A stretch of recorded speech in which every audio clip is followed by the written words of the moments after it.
Ibunya Mira sudah melangkah pulang, tapi kembali lagi. Dan Norman yang hendak berdiri jadi kaget. Tapi Mbak Ren, kok Mbak Ren pucat? Lihat wajah Rena yang pucat sambil berdiri. Apalagi sakit? Apa iya Mas Nur, Mbak Ren lagi sakit ya? Rena langsung menyela sebelum Norman berbicara. Enggak kok Bu, enggak sakit, cuma kecapean saja. Sepeninggal ibunya Mira, Norman menutup pintu dan menghampiri Rena. Kenapa bilang begitu Bu? Rena tersenyum. Enggak kok cuma nggak pengen banyak omong. Tahu sendiri ibu-ibu. Norman pun mengerti karena dia sudah merasakan suasana kompleks selama belum ada pekerjaan. Meskipun tidak merasakan sakit di perutnya, Rena tetap izin tidak masuk mengajar untuk memulihkan kesehatannya. Rena mengirim pesan ke Ersita. Mbak, sepertinya saya keguguran dan janin sudah keluar. Sekarang aku harus bagaimana? Kalau memang sudah keluar, itu belum bersih rahimnya dan harus dibersihkan. Takutnya sakit. Kamu minum saja madu yang dari pohon randu. Emang kenapa harus dari pohon randu, Mbak? Iya, biar rahimnya bersih dan tenaga tetap kuat. Minumnya setengah gelas setiap hari. Tapi Mbak, di sini nggak ada. Aku nggak tahu belinya di mana. Ya sudah, minum madu apa saja yang ada. Makasih Mbak. Rena meminum madu sesuai saran Ersita. Hari Sabtu malam, di kamar, Rena merasakan perutnya sakit. Rena memanggil Norman yang sedang jaga warnet di depan komputer server. Norman menghampiri Rena yang kesakitan. Ibunya Norman yang sedang istirahat di kamar satunya menghampiri mereka. Kebetulan sore tadi, Ibu Marna datang menjenguk mereka. Ada apa? Norman bercerita ke ibunya dengan cemas. Oh, berarti janin sudah keluar. Rena meringis kesakitan sambil memegang perutnya, menggeliat ke kanan dan ke kiri. Iya, Mak. Ibu Marna memegang mengelus-ngelus perut Rena dan Rena tertidur kembali. Jam 2.03, Rena merasakan perutnya sangat sakit sekali. Norman dan Ibu Marna yang tidur di sampingnya terbangun. Aku nggak kuat. Mana HP buat SMS ke Mbak Andira? Kita ke rumah sakit aja. Biar diantar Mas Ardan, suami Andira.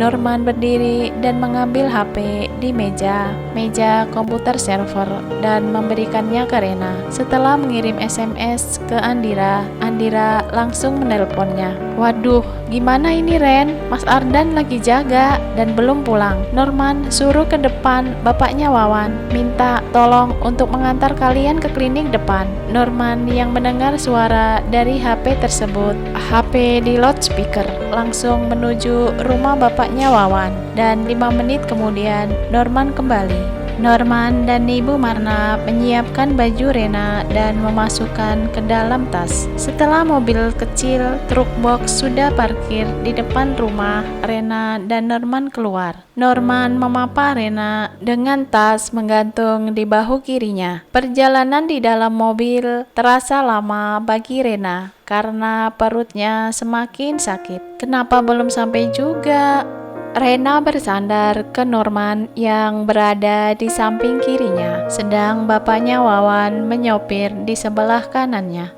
Sabar, ini juga menuju ke sana. Norman menghibur Rena. Mereka menuju klinik 24 jam di depan kompleks perumahan. Sesampainya di sana, bapaknya Wawan langsung membangunkan perawat jaga dan Norman memapa Rena masuk ke klinik. Dokter yang sudah bangun telah siap di dalam ruangan. Rena pun rebahan dan dokter memeriksanya. Norman menjelaskan kejadian sebenarnya ke dokter. Tiba-tiba ada yang mengetuk pintu. Perawat dan Andira masuk. Andira langsung menghampiri Rena dan berkonsultasi dengan dokter.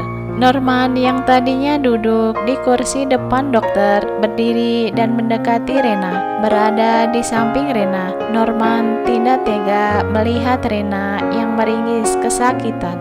Bu, saya tidak berani memeriksa lebih lanjut. Soalnya ini perut, kondisi di dalam perut, dan di sini juga belum ada USG. Ibu bawa ke rumah sakit saja.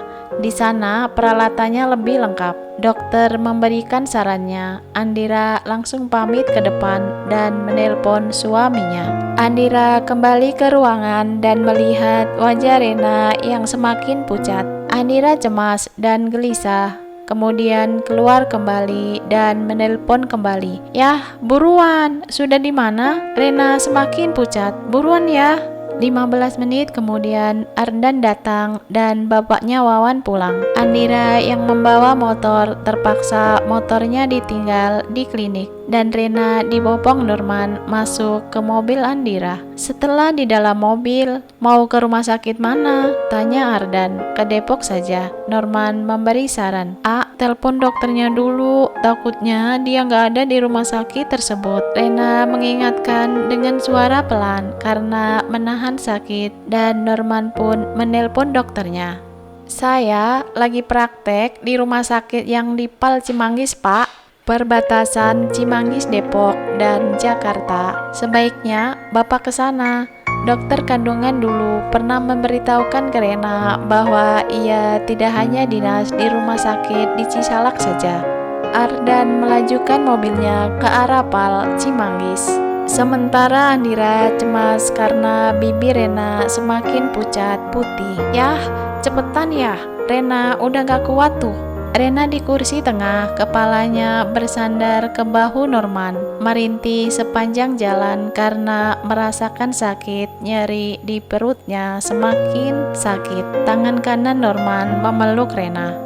Sesampainya di rumah sakit, Ardan langsung menuju IGD. Andira dan Norman langsung memapa Rena menuju ruangan. Sementara Ardan memarkirkan mobilnya. Sesampainya di dalam, ada perawat yang mendatangi mereka. Ada yang bisa dibantu? Istri saya keguguran dan harus segera diperiksa. Tolong segera. Dokternya lagi bertugas di rumah sakit ini. Norman panik. Jika panik, Norman akan cekatan dan aura keberaniannya akan muncul. Tidak lagi pendiam. Perawat laki-laki mendatangi mereka, Norman, Rena, dan perawat perempuan, dan memberikan kursi roda ke Rena. Norman membantu Rena duduk. Tolong istri saya, dia sudah nggak kuat. Setelah ada perawat perempuan yang menghampiri mereka tadi, Andira langsung ke tempat pendaftaran. Perawat perempuan mempersiapkan kamar pasien berankar untuk tempat periksa Rena. Baik Pak, silakan isi administrasi terlebih dahulu, sementara istri Anda menunggu di sini. Norman meninggalkan Rena sendirian dan ketika sudah keluar pintu UGD, ia berpapasan dengan Andira. Nur, ambil formulirnya dahulu sana, harus suaminya yang ambil. Norman gegas menuju bagian administrasi. Sementara itu, ketika Andira sudah berada di dekat Rena, Andira menegur perawat yang lewat. Mbak, ini kok adik saya dibiarkan? Bentar ibu, itu suaminya lagi registrasi. Kita ke berangkar itu saja. Perawat mendorong Rena dan Andira mengikuti dari belakang. Ketika sampai, Andira membantu Rena naik ke ranjang. Di ranjang, Rena rebahan dan perawat menutup kordengnya.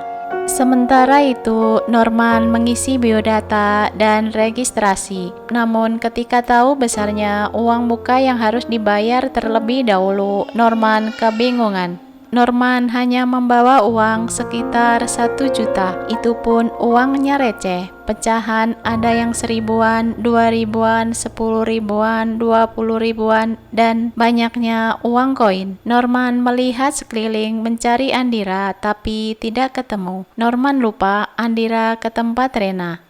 Novel Islami romantis Kala Cinta Itu Hadir bersambung ke bab selanjutnya.